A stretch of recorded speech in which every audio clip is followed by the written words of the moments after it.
शिल्पा की आदतें ठीक नहीं थी। वो ना बोलने से पहले कुछ सोचती और ना ही कुछ करने में। उसकी इस आदत से सभी परेशान रहते। बहन, घर पर मेहमान आए हैं और शक्कर खत्म है, थोड़ी शक्कर दे दो, मैं बाजार जाऊंगी तो ले आऊंगी। अरे शिखा बहन, तुम तो माफी करे, जब देखो तुम्हारे घर में कुछ न कुछ खत्म ही रहता है। अरे शिल्पा, चिल्ला क्यों रही हो? कहा ना घर में मेहमान बैठे हैं, सुन लेंगे। सुन लेंगे तो सुन ले, तुम लोगों की मांगने वाली आदत तो बंद होगी। अच्छा शिल्पा, ना दो शक्कर, लेकिन बात तो अच्छे से करो।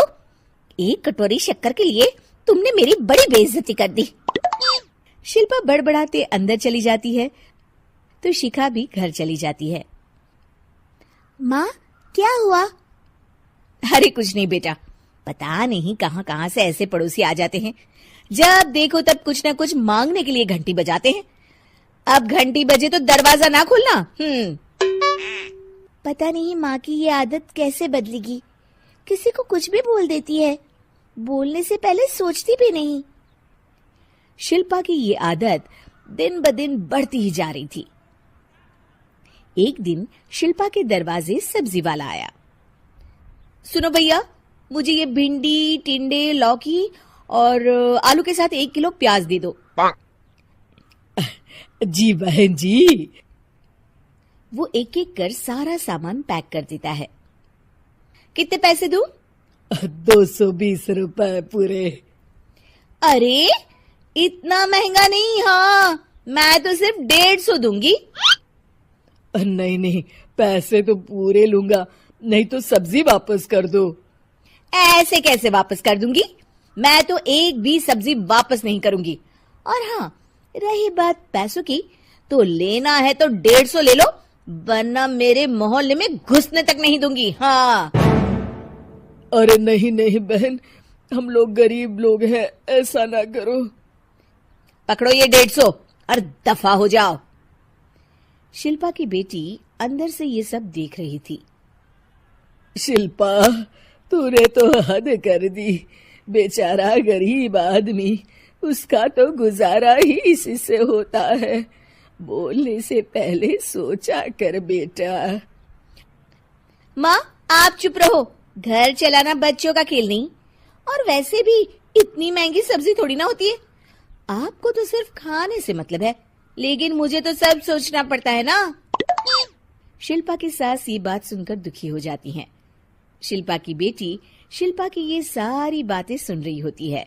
शिल्पा की बेटी एक दिन माँ से कहती है, माँ, ओ माँ, जरा यहाँ तो आना। ओहो, क्या हुआ? क्यों चिल्ला रही हो ऐसे बेटा? हुआ क्या? ये देखिए मेरी स्कूल की ड्रेस कितनी गंदी हो गई है, इसे कौन धोएगा? लेकिन ये तो साफ है बेटा, मैंने अपने हाथ से खुद साफ किया है। माँ, ये ड्रेस इतनी गंदी है कि मैं इसे पहन ही नहीं सकती। चलो, मुझे बाजार से नई दिलाओ।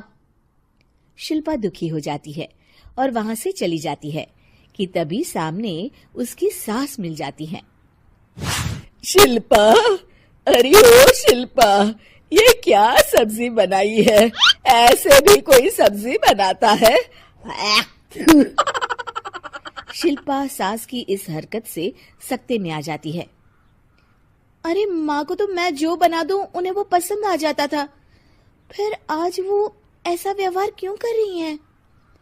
शिल्पा कुछ समझ पाती कि थोड़ी ही देर में उसका पति आ जाता है। अरे शिल्पा, ये क्या है? क्या हुआ आपको? ये मेरी अलमारी पूरी अस्त व्यस्त है, तुमसे कोई काम नहीं होता है। सारा दिन पता नहीं क्या करती रहती हो। अरे मैंने तो सारी अलमारी साफ रखी है। इसे तुम साफ कहती हो? ये तो पूरा कूड़ादान लग रही है। शिल्पा परेशान हो जाती है और समझ नहीं पाती है कि उसके साथ क्या हो रहा है। शिल्पा अकेले कमरे में जाती है और जोर जोर से रोने लगती है। तभी वहां उसका पति, सास और बेटी आ जाते हैं। शिल्पा उन लोगों को देखकर और जोर जोर से रोने लगती है।